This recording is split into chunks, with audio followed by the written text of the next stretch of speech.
सांख्य दर्शनम में प्रश्न, विवेक के लिए केवल सुनना पात्र ही पर्याप्त नहीं है, अपितु मनन और निध्यासन भी करना चाहिए। इसे कहते हैं उपदेश के सुनने मात्र से भी मनन निध्यासन के बिना मानव को सफलता प्राप्त नहीं होती, जैसे विरोचन को नहीं हुई।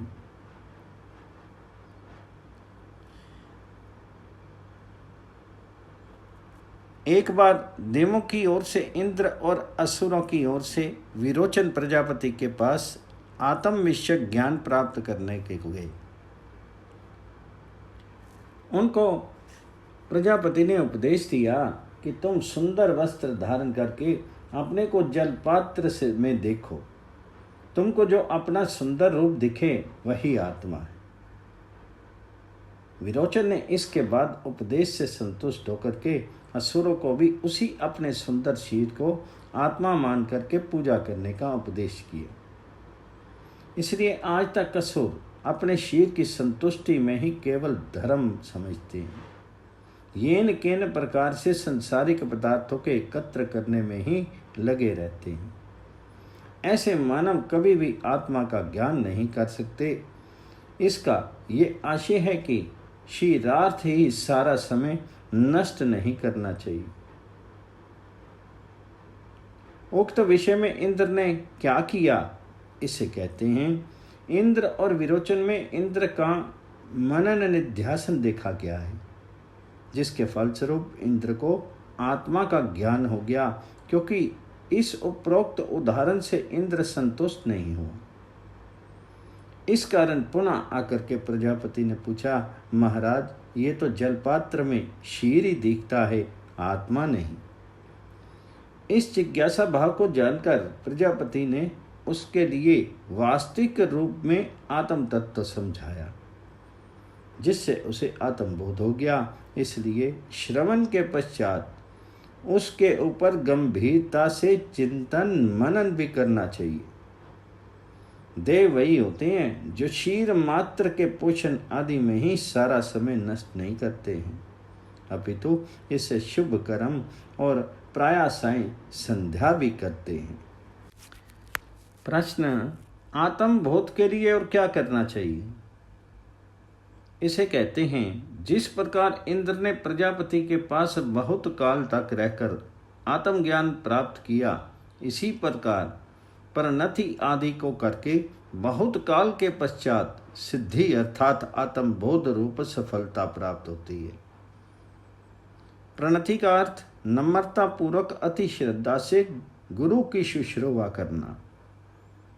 ब्रह्मचर्य का अर्थ है इंद्रिय संयम, वेद अध्ययन, ईश उपासना करना।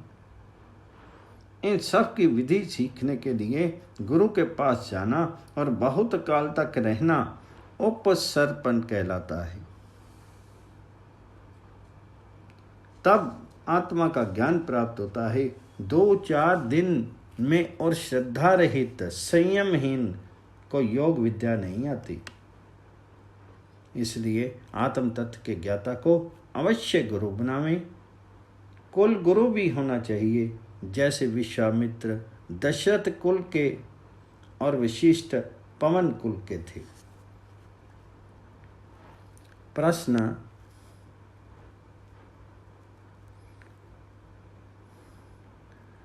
विवेक ज्ञान की कोई अवधि है या नहीं?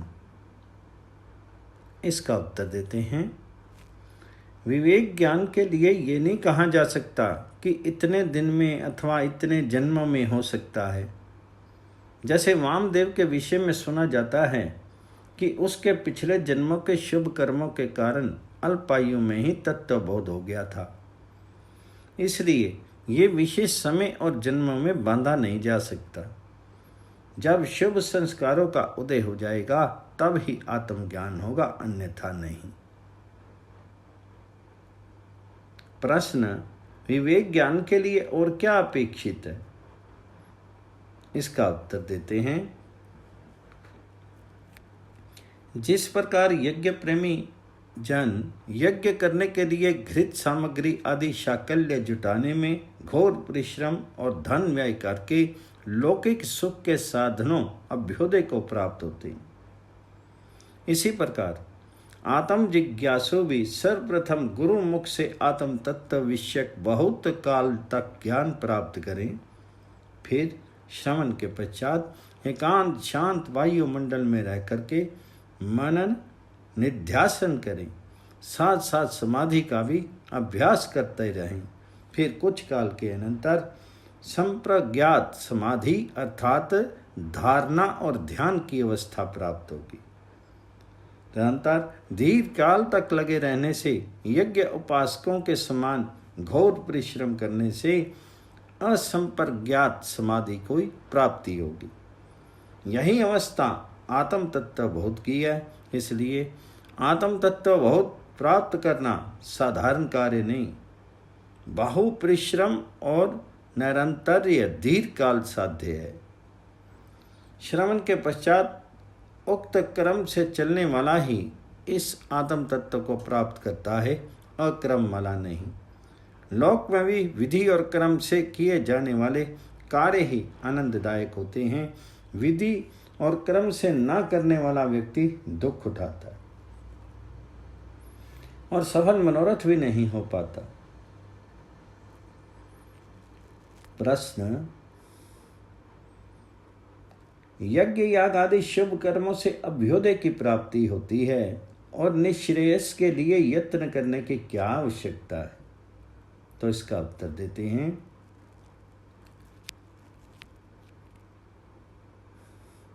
पंचाग्नि विद्या का वर्णन एक आता है बृहदारण्यक 6:2 में। वहां कहा गया है कि इस विद्या अर्थात विधि से किया गया यज्ञ न उपासना भी उत्कृष्ट जन्मों को ही प्राप्त कराने वाला होने से जन्म धारण करते रहने की आवृत्ति होती है, ऐसा सुना जाता है। इसलिए यज्ञ याग आदि से मोक्ष प्राप्त नहीं होता, अपितु अलौकिक सुख प्राप्त होते हैं और अंतःकरण पवित्र होता है, जो साधना में सहायक हो जाते हैं। इस कारण इनका करना अति आवश्यक है, परंतु मोक्ष प्राप्ति के लिए इनके साथ साथ योग अभ्यास का भी ध्यान रखना चाहिए।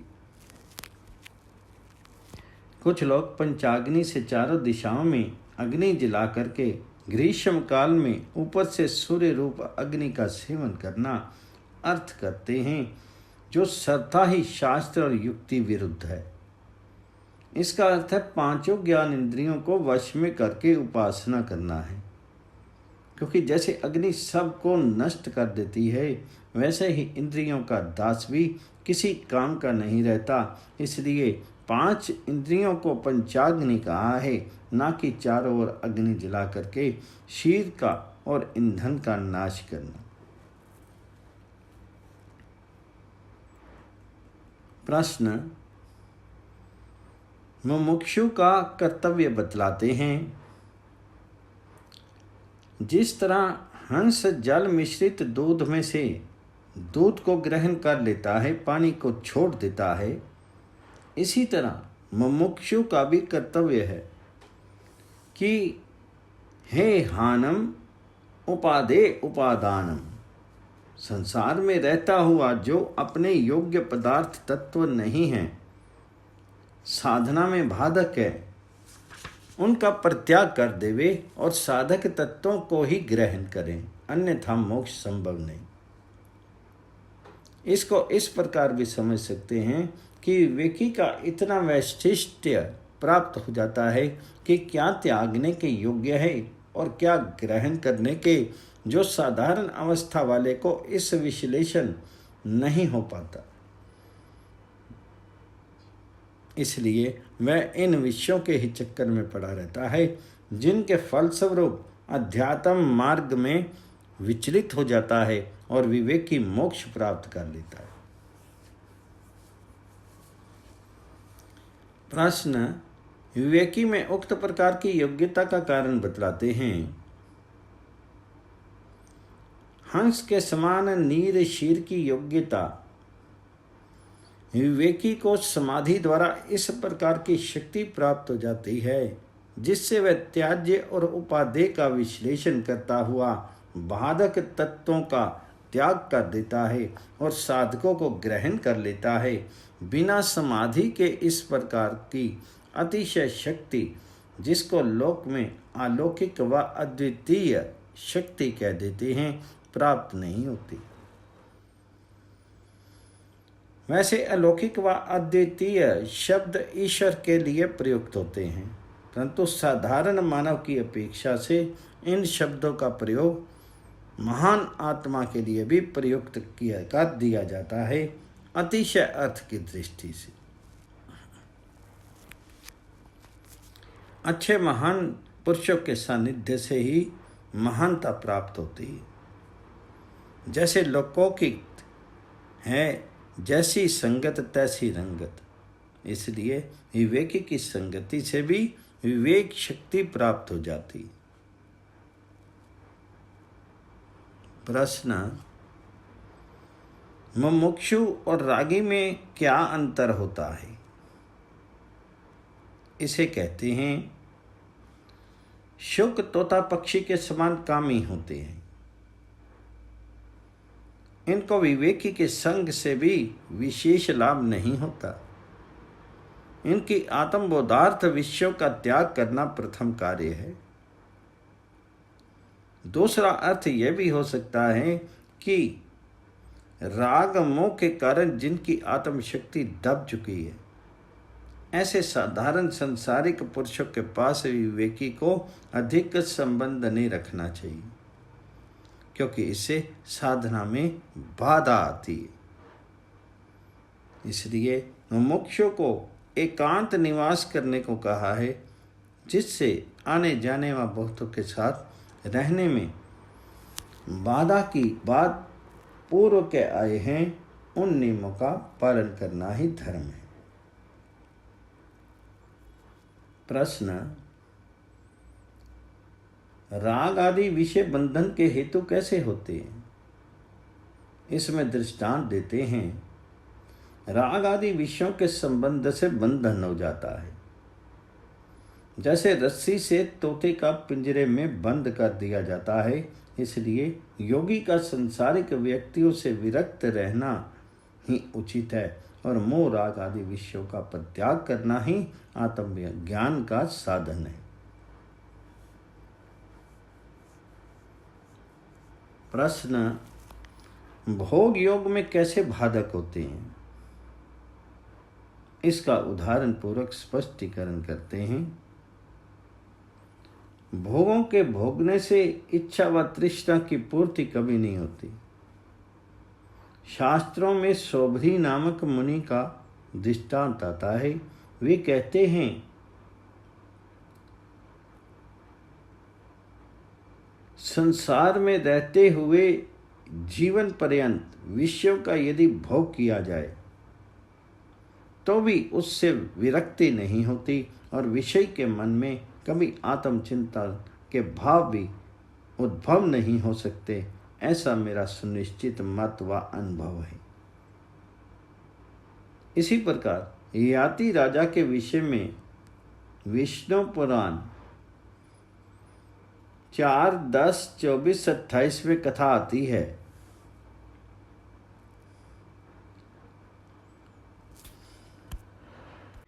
यत् पृथिव्यां व्रीह्यं हिरण्यं पश्वा स्त्रिया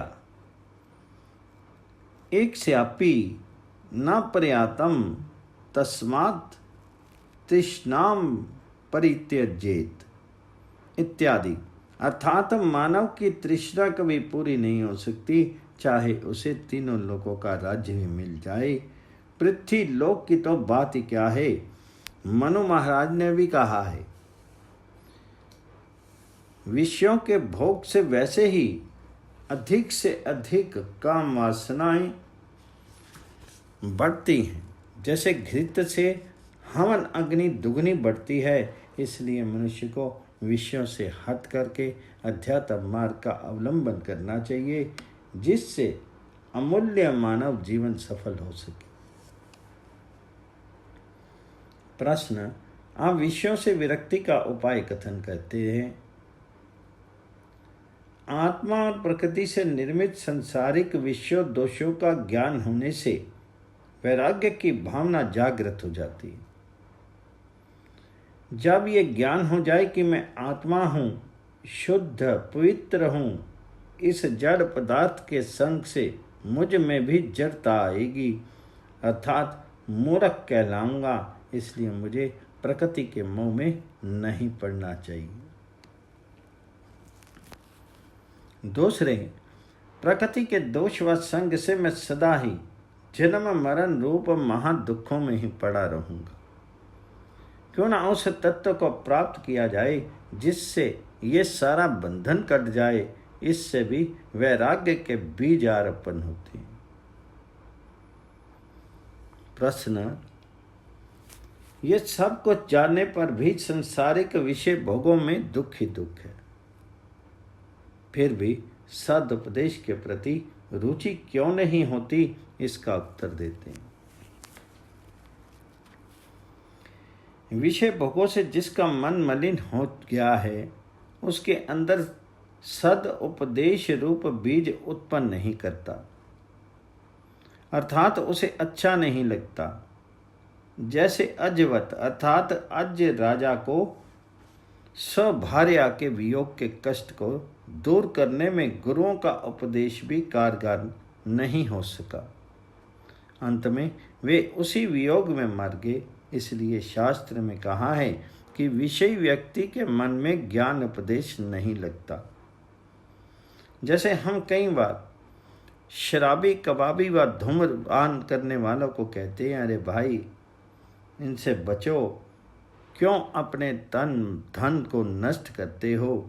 वह कहता है, हाँ महाराज, जानता तो मैं भी हूँ कि इस बीमारी से बड़े बड़े राजे महाराजे नष्ट हो गए और स्वयं भी खराब होता है, परंतु क्या करूँ, आदत से मजबूर हूँ। इसलिए सद उपदेशार्थ शुद्ध अंतःकरण चाहिए।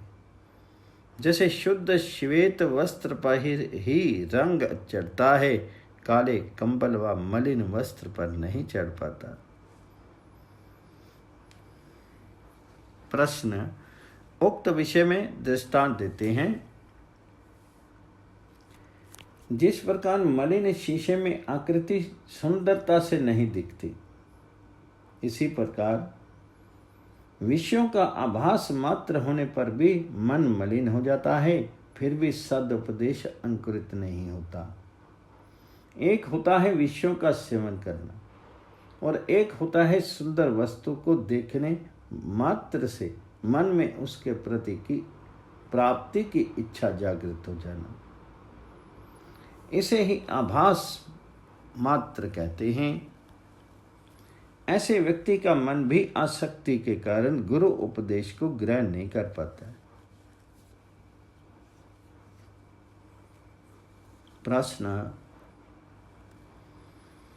क्या गुरु उपदेश निष्फल ही होगा, इसका कथन करते हैं। जिस प्रकार पंकज से पैदा होने वाला कमल पत्र बीज रूपता को धारण नहीं कर पाता, फिर भी पंकज कहलाता है, इसी प्रकार गुरु उपदेश से होने वाला ज्ञान भी वैसा पूरा उपदेश ग्रहण नहीं कर पाता। थोड़ा ही प्रभावदायक होता है, क्योंकि सुंदर बीज के लिए उपजाऊ भूमि ही काम देती है, अन्यथा कहीं ही बीज आरोपण होगा। इसका तात्पर्य यह है कि गुरु उपदेश के लिए निर्विषयी शुद्ध अंतःकरण की आवश्यकता होती है, वही विवेकी बन सकता है, आभास मात्र वाला व्यक्ति भी नहीं।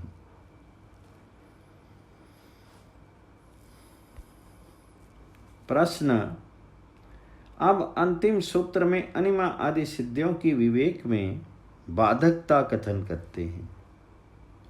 जिस प्रकार योग समाधि पूर्वक उपासना करने से विवेक ज्ञान होने पर अत्यंत दुख की निवृत्ति से मोक्ष प्राप्त हो जाता है, इस प्रकार भूति योगे अर्थात अनिमा आदि सिद्धियों के प्राप्त होने पर अपवर्ग की प्राप्ति नहीं होती, क्योंकि उन सिद्धियों में ऊंच नीच भोग योनियों की प्राप्ति बनी रहने से त्रिविध दुखों की सर्वथा निवृत्ति नहीं होती, आवागमन का चक्र बना ही रहता है। हाँ, इतना अवश्य हो जाता है, उन अनिमा आदि सिद्धियों की प्राप्ति से साधारण मनुष्य की अपेक्षा जीवन में वैशिष्ट्य और उपलब्धि हो जाती है। वह भी उनको जो उन सिद्धियों में अभिमान रहित रहते हैं, नहीं तो कई व्यक्ति उन तक ही सीमित रह करके संसार में बाजीगर की तरह प्रदर्शन करते रहते हैं और अपने में अहम भाव भी रखते हैं कि मेरे जैसा योगी कोई दूसरा नहीं है। इसलिए अनिमा आदि सिद्धियों से कई प्रकार के दोष भी आ सकते हैं, मुक्ति प्राप्ति तो संभव नहीं। उपास्य सिद्धिवत ये दोबारा अध्याय समाप्ति का सूचक है। इति चतुर्थ अध्याय।